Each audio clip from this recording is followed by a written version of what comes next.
Perek Aleph, Mishnah E.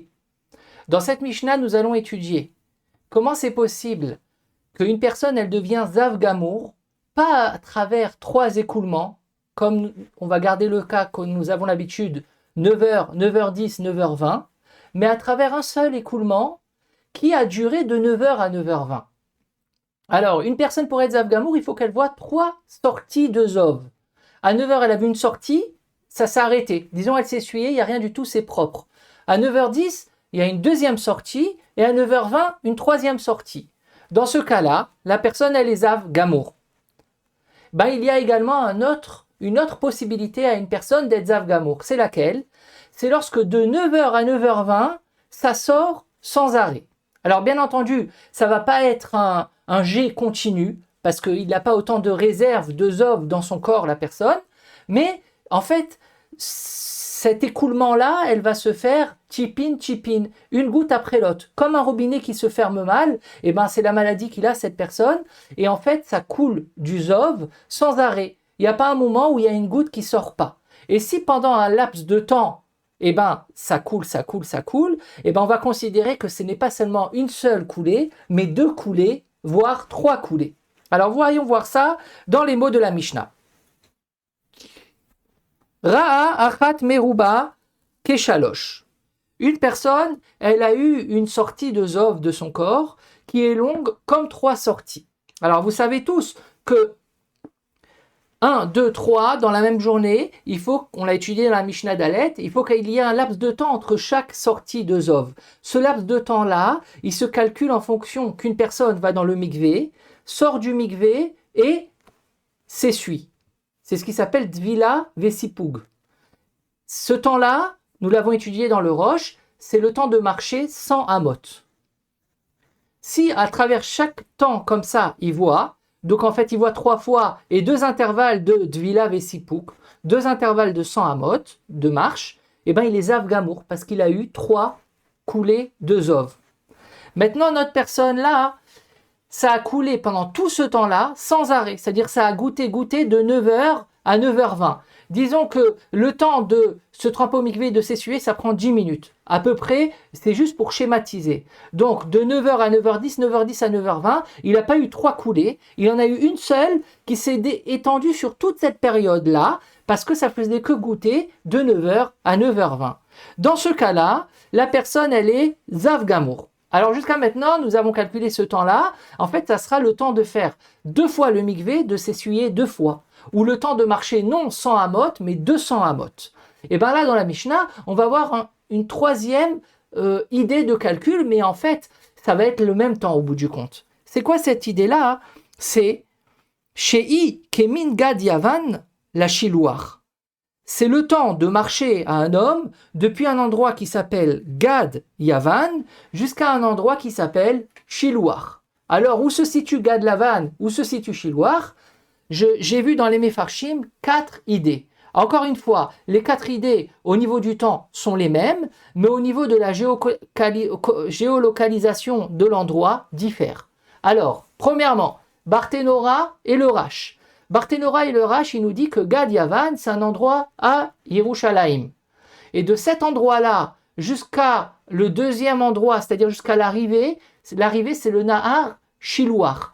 Le mets Shiluach, on le connaît au Beth Amikdash. Quand au Beth Amikdash, on mettait le sang et les aspersions, ça tombait comme dans un caniveau et ça arrivait à un endroit derrière le mont du Temple. C'était un fleuve qui s'appelait le mets Shiluach. Donc en fait, à Yerushalayim, il y avait un endroit qui s'appelle Gad Yavan. De cet endroit-là, si on marche jusqu'au mets Shiluach, ça nous prend le temps de marcher 200 amot. Ça nous prend le temps de se tremper au mikvé 2 fois et de s'essuyer 2 fois. Donc une personne qui a eu un écoulement continu à travers que ça goûtait pendant tout ce temps-là, pour schématiser, on va garder les 20 minutes, 9h, 9h10, 9h10, 9h20. La personne, elle est Zav Gamour. Et donc elle est Avatouma, etc. jusqu'à que sa tara, ça se fera également avec un korban. D'après l'avis du Tosfot Yom Tov maintenant, et à partir d'une Gemara dans Masechet Sanhedrin, Samer Gimel Amud Aleph, on n'est pas à Yerushalayim. On est en Judée-Samarie, où il y avait le Mishkan Shilo. Donc, depuis un endroit qui s'appelle Gadion, jusqu'au Mishkan Shilo, où il y avait le Mishkan Shilo, eh ben, il y avait 200 amot de marche. C'est le temps requis pour qu'une personne elle puisse devenir Zav Gamour si elle a un écoulement continu. Troisième avis, c'est l'avis du Rahag. L'avis du Rahag, il nous dit que Gad Yavan, c'est un endroit dans le Beth Amikdash, à Yerushalayim. Cet endroit-là, c'est un endroit où les Yevanim, les Grecs, ils avaient mis une avodazara une fois qu'ils avaient pris le temple. Et ces mêmes endroits-là, les enfants des Hashmonaïm, ils avaient enterré les pierres du Misbéar qui avaient été profanées par les Grecs. Cet endroit-là, il s'appelle Gad Yavan au Beth Amikdash. De cet endroit-là jusqu'en bas du mont, c'est-à-dire jusqu'au Nahar Shilo, ce fameux fleuve Shilouar, Nahar Shilouar, eh ben, il y a 200 amot, c'est le temps qui est requis de marche, qui sera requis pour qu'une personne elle puisse devenir Zav Gamour, à travers que ce laps de temps, eh ben, ça goûte chez elle du Zov sans arrêt, c'est-à-dire une goutte après l'autre, il n'y a pas un moment où c'est sec, où ça s'arrête. Et le dernier avis, c'est l'avis du Yachin. Le Yachin, il nous dit que c'est Gad, pas Gad Yavan, un endroit qui s'appelle Gad, et qui était à côté d'un endroit qui s'appelle Shilouar, c'est notre fameux fleuve. Donc, à côté du fleuve, il y avait un endroit qui s'appelle Gad, et si on marchait 200 amot, on arrivait au Nahar Shilouar. Donc voilà, c'est les 4 avis pour expliquer c'est quoi Gad Yavan. Le dénominateur commun de ces 4 avis, c'est que c'est la même distance, c'est le temps de marcher 200 amot, c'est le temps d'aller au mikvé 2 fois et de s'essuyer 2 fois. Il y a une fameuse question, parce que si vous voyez d'après la plupart des avis, Gad Yavan, c'est un endroit d'Avodazara, des Grecs. Et pourtant, nous n'avons pas le droit de prononcer le nom d'une Avodazara. Par exemple, on n'a pas le droit de dire à un ami « je t'attends à côté de le nom d'une Avodazara ». Non, il faut dire une rue adjacente ou quoi, mais pas l'endroit de la Avodazara. Alors comment c'est possible que dans notre Mishnah, dans Masechet Zavim, on traite d'un laps de temps à travers un endroit qui est un endroit d'Avodazara à la base? Alors la réponse, c'est que seulement les Avodazara plus modernes, on n'a pas le droit de citer le nom. Par contre, des Avodazara qui sont écrits dans la Torah, dans les Nevi'im ou les Ktuvim, nous avons le droit de prononcer le nom. On voit bien dans la Torah, par exemple, où Aaron et Moshe Rabbeinu, ils ont été enterrés à côté des endroits de Avodazara, à côté, par exemple, de Bet Peor, de Baal Tsephon. C'est des noms d'Avodazara et ils reviennent à plusieurs reprises dans la Torah. Mais du fait qu'Akadosh Baruch Hu, il les a mis dans la Torah, ils ont une certaine Kedusha. Et donc la même chose, notre Gad Yavan, notre nom d'Avodazara de la Mishnah, il a été mentionné dans les Nevi'im, dans Yeshaya. Dans Yeshaya, on retrouve Gad Yavan. Donc c'est pour ça que la Mishnah, elle s'est permise de calculer une distance à travers des points de géolocalisation qu'ils ont un nom d'Avodazara. En plus de cela, ce nom d'Avodazara, il a également quelque chose de Kadosh, puisqu'on parle du Beth Amikdash, on parle de l'endroit où étaient enterrées les pierres du Misbéach, où on amenait les korbanot. Alors la Mishnah nous dit, c'est quoi le fait qu'une personne elle voit le temps de 3 écoulements, que ça goûte pendant 3 écoulements, c'est de Min Gad Yavan la Shilouar, Sheen Kedeshtet Vilot ou Kishne Sifugin. C'est le temps de se tremper 2 fois au mikvé, de s'essuyer 2 fois, c'est le temps de marcher sans amot. Arezé Zav Gamour. Dans ce cas-là, la personne, elle est Zav Gamour. Et donc, elle devra amener le korban au bout des 7 jours de Tahara, des Shiva Nekiim. Premier cas. Deuxième cas maintenant de la Mishnah. Ra'a achat meruba kishtaim. Une personne, elle a vu un écoulement qui est long comme 2 écoulements. C'était la fameuse parenthèse que nous avons étudiée dans Mishnah Bet et Gimel et Dalet. C'est-à-dire que ça goûtait chez lui de 9h à 9h10.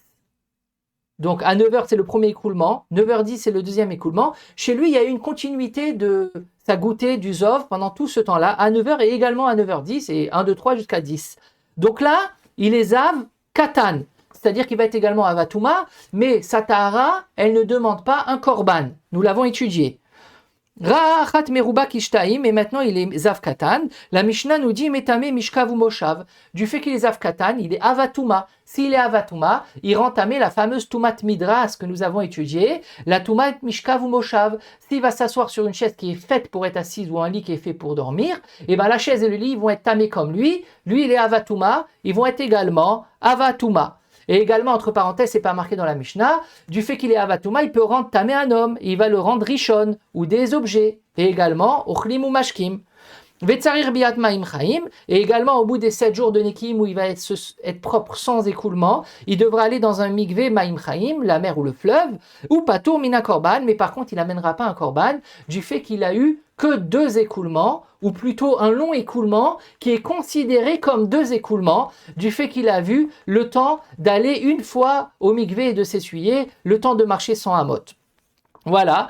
Donc ça c'est l'avis de Chachamim. Nous avons 2 cas. Un cas où une personne à travers un écoulement de longue durée, il devient Zav Gamour. C'est le temps de marcher 200 amot, d'aller 2 fois au mikvé, de s'essuyer 2 fois, le temps d'aller de Gad Yavan à Shiloach.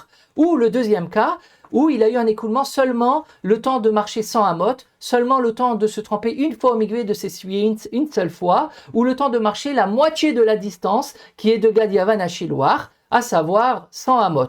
Dans ce cas-là, il est Zav Gamour, c'est l'avis de Chachamim. Maintenant, Rabbi aussi, c'est la dernière partie de la Mishnah, il va être Rolek sur la deuxième partie de Chachamim. Lui, Chachamim, il a dit qu'à travers un long écoulement, on peut être aussi bien Zav Gamour que Zav Katan. C'est-à-dire que l'écoulement, il peut être long, le temps de faire la longue distance de 200 amot, et donc il va être Zav Gamour, ou le temps de faire seulement la distance de 100 amot, et il va être Zav Katan. Sur cette partie-là, Rabbi aussi, il est cholek, et il dit qu'une personne, elle ne peut pas devenir Zav Katan à travers le fait qu'il va avoir un écoulement continu, le temps de marcher seulement 100 amot. Amar Rabbi aussi. Lo amrou achat meruba, et là imken yeshbak et des chalosh. Tout ce qu'on dit qu'un long écoulement peut être considéré comme plusieurs écoulements, c'est seulement lorsqu'il va y avoir un long écoulement qui va faire que la personne va être Zav Gamour.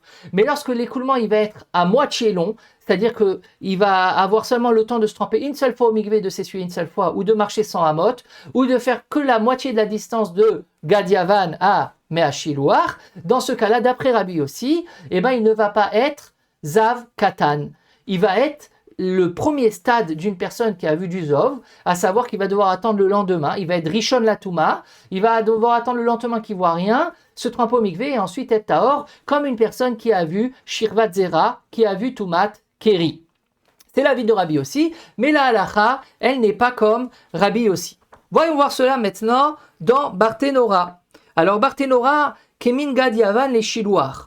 Depuis l'endroit Gad Yavan et Shilouach, Makom be Yerushalayim, c'est un endroit à Yerushalayim, chez Emi Dubo Malché Kenani Avodazara, où les Malché Kenani, nous on a vu les Malché Yevanim, ça dépend des Shitot, ils ont érigé une Avodazara. Vaya Oto Makom Rachok Mina Shilouach, et cet endroit-là, il était loin du fleuve Shilouach, Shiur Shtedvilot ou Shne Sifukim, le temps de se tremper 2 fois et de s'essuyer 2 fois, donc le temps de marcher 200 amot.